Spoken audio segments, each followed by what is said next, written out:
Então, pregação da palavra de Deus, o tema hoje, visão espiritual, um tema que nós precisamos compreender ele à luz da palavra, para que a gente possa usufruir de tudo aquilo que Deus tem preparado para nós. Então, você que pode pegar a Sagrada Escritura, o texto é de 2 Reis, capítulo 6, versículo de 8 a 17. 2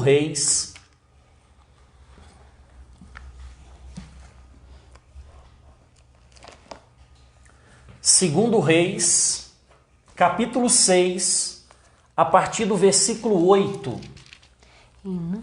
O tema, visão espiritual.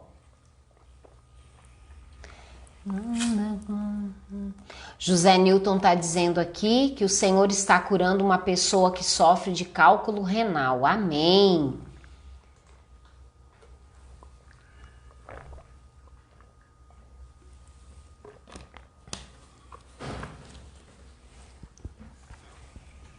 Segundo Reis, capítulo 6, vamos lá, irmãos. 2 Reis, capítulo 6, versículo 8. Então, dá um beijo na Sagrada Escritura, dá um beijo na Bíblia.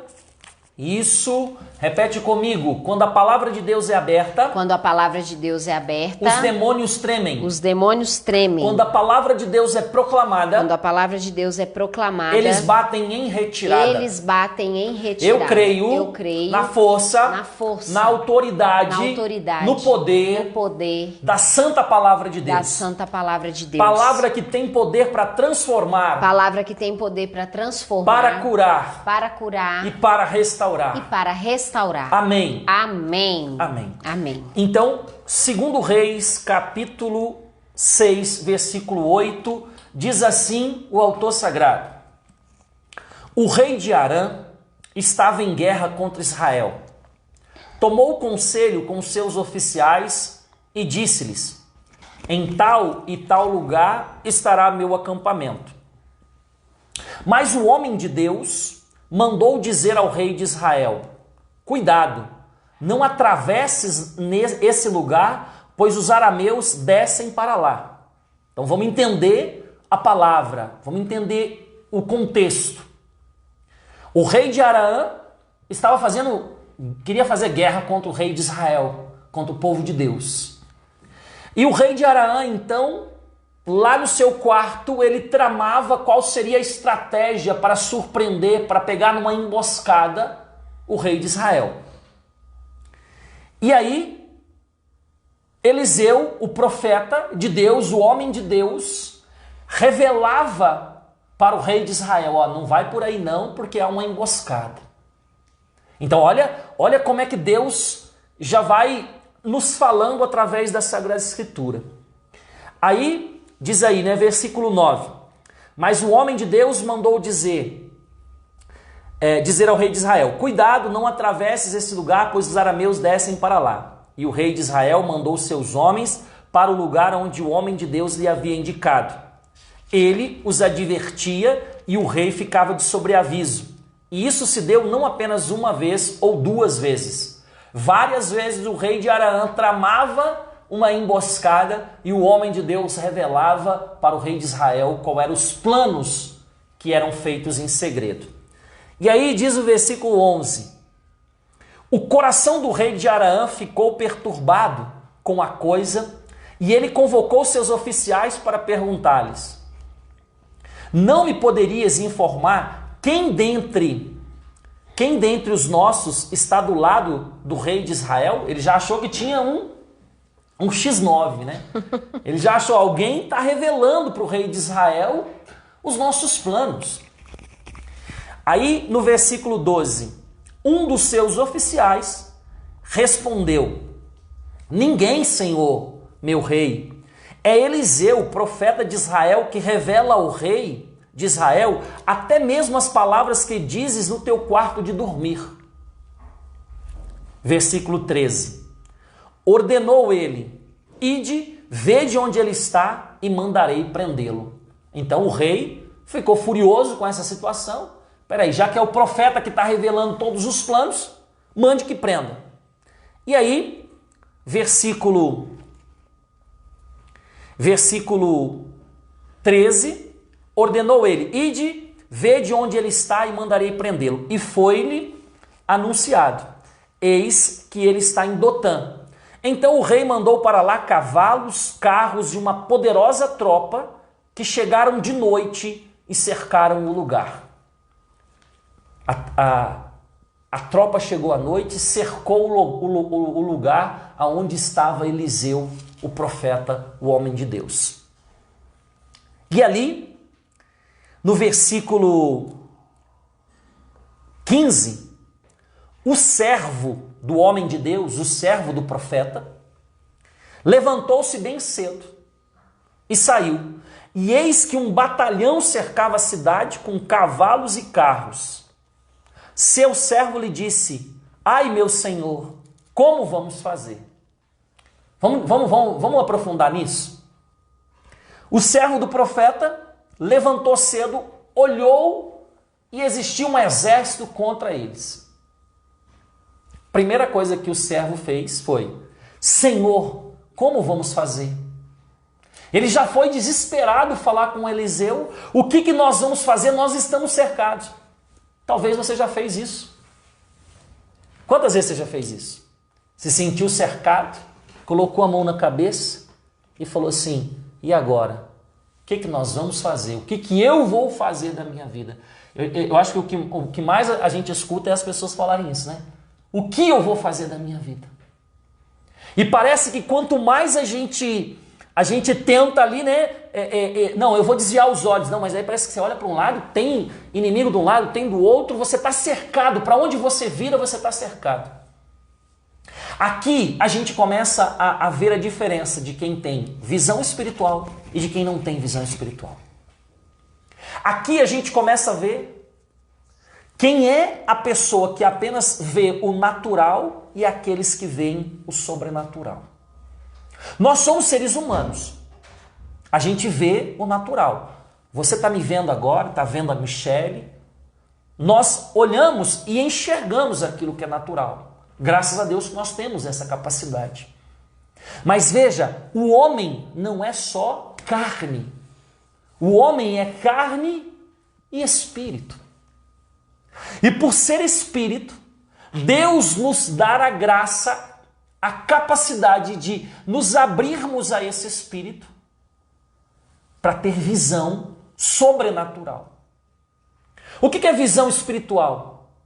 É ter uma visão sobrenatural, está sobre a natureza. Visão espiritual, ela vai além da visão natural. Você pode ter olhos de águia, né? A gente brinca aqui em casa que eles falam que eu tenho os olhos de águia, porque eu enxergo muito longe, né? Nós vamos fazer exame e aí foi o médico que falou, né?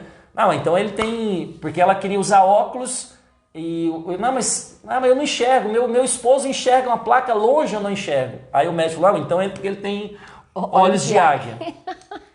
Eu tenho uma visão natural. Por mais que eu enxergue bem, vai ter um limite para essa minha visão. Mas o mais bonito não é a gente ter apenas a visão boa natural.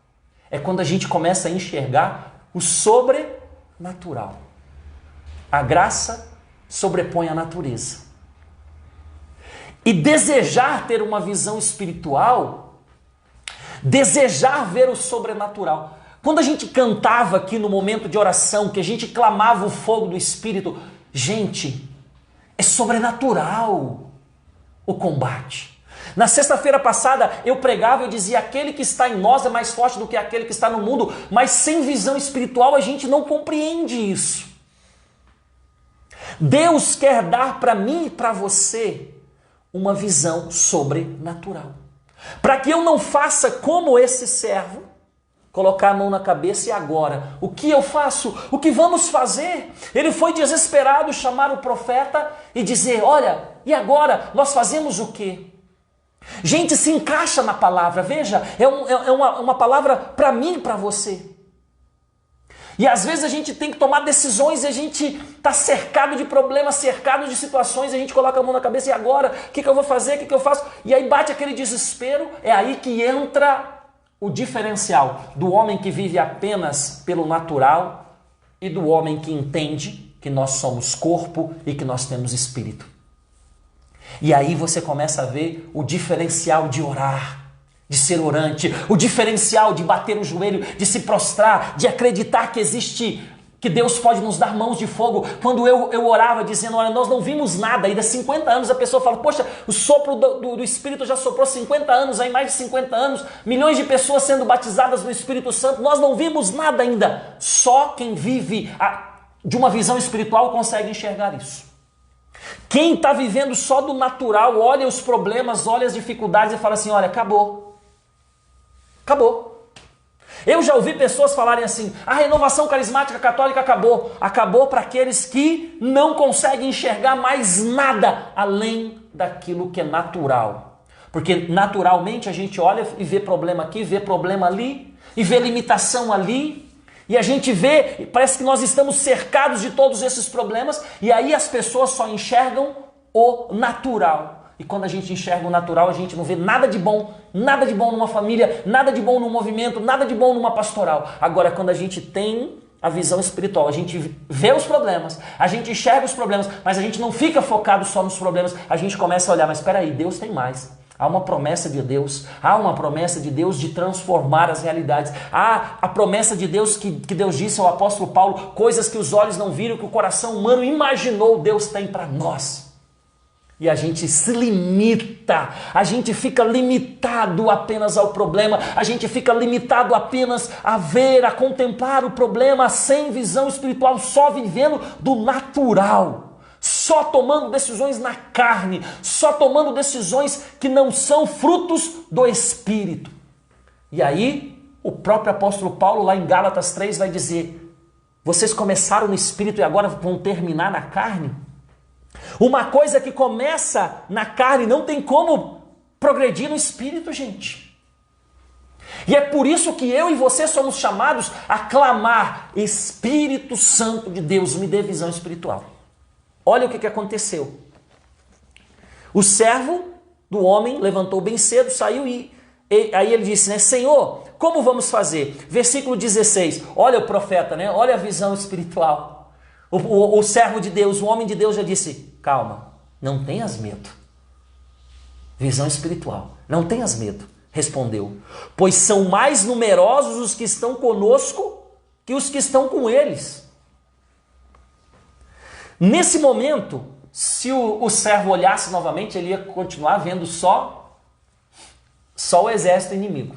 Talvez eu possa falar para você hoje, olha, o que existe muito mais força em você do que o que está lá fora. Aí você olha, eu não estou enxergando, Ivan. De onde o Ivan está tirando isso? Mas aí o que aconteceu? Eliseu orou, dizendo, Yahvé, abre seus olhos para que veja. Yahvé abriu os olhos do servo e ele viu a montanha coberta de cavalos e carros de fogo em torno de Eliseu. O homem de Deus orou e a visão espiritual aconteceu. Não existe visão espiritual sem a oração. Não existe visão espiritual, não existe vida sobrenatural se não for pela ação do Espírito Santo. Só vamos contemplar o sobrenatural se cada vez mais a gente mergulhar no espiritual. Quanto mais a gente orar, todos os dias acordar e falar, abre os meus olhos, ó Espírito Santo. Abre os meus olhos porque eu quero ver que aqueles que estão conosco são mais fortes do que aqueles que estão no mundo. Aí você tem um exército contra você. E aí você ora e Deus te mostra. Começa a olhar sobrenatural.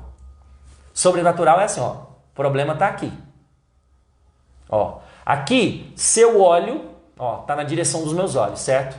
Aqui não tem visão espiritual. Aqui é natural. Ó, natural. Aí a gente ora. A gente ora, a gente clama o derramamento do Espírito. Aí você começa a olhar aqui, ó. Eu estou acima do problema. Sobrenatural. Eu estou sobre a natureza. A natureza está aqui me dizendo, limitando você. Para de sonhar, não faz isso, não faz aquilo, isso não vai dar certo, isso aqui. Aqui, natural. E aí então, os problemas vêm, você se levanta, que esses problemas também podem ser justamente as decisões erradas que nós tomamos, fruto de não clamar esse derramamento do Espírito. Aí a gente toma decisões no ímpeto, a gente toma decisões na carne, em tudo, gente. Seja em qualquer tipo de relacionamento, no trabalho, tudo, tudo, tudo. Hoje eu orando e Deus me mostrava coisas extraordinárias em relação à minha missão. Coisas que eu não tinha compreendido ainda. E Deus falava, filho, meu filho, olha o tamanho do que eu tenho para ti. E quem é que coloca os limites? Somos nós que aceitamos olhar apenas o natural, aquilo que está na altura dos nossos olhos. Nós estamos com tanta preguiça espiritual que a gente não quer nem fazer assim, para olhar sobre a natureza, sobre o natural, sobre o que está acontecendo. Se tem uma coisa que eu aprendi Deus fala uma coisa para mim. Aí você vai partilhar com alguém, a pessoa chega e fala assim, mas isso aí não vai dar certo. Gente, pode 500 pessoas falar para mim que não vai dar certo. Se Deus falou para mim, eu paro de olhar para as 500 pessoas que estão aqui na altura dos meus olhos e eu começo a olhar sobrenatural. E a gente vai colocando limites, gente. Quanto mais a gente coloca limites, mais a gente fica com essa cegueira, com essa visão torpe, apenas olhando a natureza. Aí a gente precisa mais. E eu falava, hoje eu orava preparando e Deus falando comigo, filho, olha o tamanho do que eu estou abrindo para você. Olha o tamanho, olha a amplitude, você consegue. Aí eu olhava aqui, eu subia lá para fazer minha oração e olhava para o céu e Deus falava para mim, filho, olha, eu tenho essas 2 missões para você.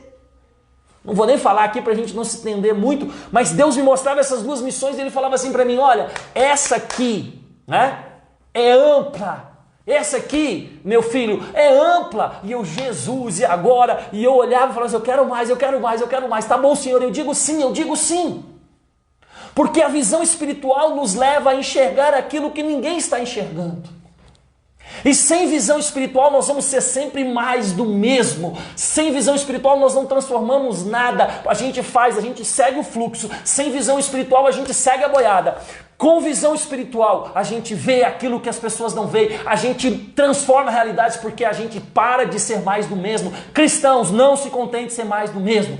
Eu já estou fazendo a minha vida ali, eu já tenho isso, eu já tenho aquilo. Para de colocar limites ao que Deus tem para a tua vida. Para de ficar com essa visão limitada do seu ministério, do teu chamado, da tua missão, do teu trabalho. Amplia a visão. Aleluia, Senhor, amplia a nossa visão, amplia, fala Deus, fala conosco. Fala conosco nessa noite e amplia a nossa visão para que todos nós que estamos aqui e que ainda as pessoas que vão ouvir essa pregação, eu vou fazer questão de salvar essa pregação aqui, colocar no meu canal no YouTube, porque Deus está falando, sim ou não? Sim. Deus está falando. Eu sinto Deus falando, gente. Deus está falando e falando muito forte com essa palavra. Tanto é que eu estou me empolgando e o tempo já está acabando, gente. O tempo está acabando. E aí, diz o texto, Eliseu orou dizendo, abre os olhos. E então ele viu as montanhas cobertas de cavalos, carros de fogo em torno de Eliseu. E aí, gente, Eliseu orou, aquelas pessoas que vieram para prendê-lo, não enxergavam mais nada, e ele conduziu essas pessoas para Samaria, chegou lá e entregou para o rei de Israel. O rei de Israel já queria matar eles. Não, você vai prender aqueles que você capturar. Esses aqui, dê alimento para eles. E eles alimentaram aquele povo. Veja, a visão espiritual de Eliseu trouxe essa vitória, trouxe de volta aqueles que vieram ali, aquele exército.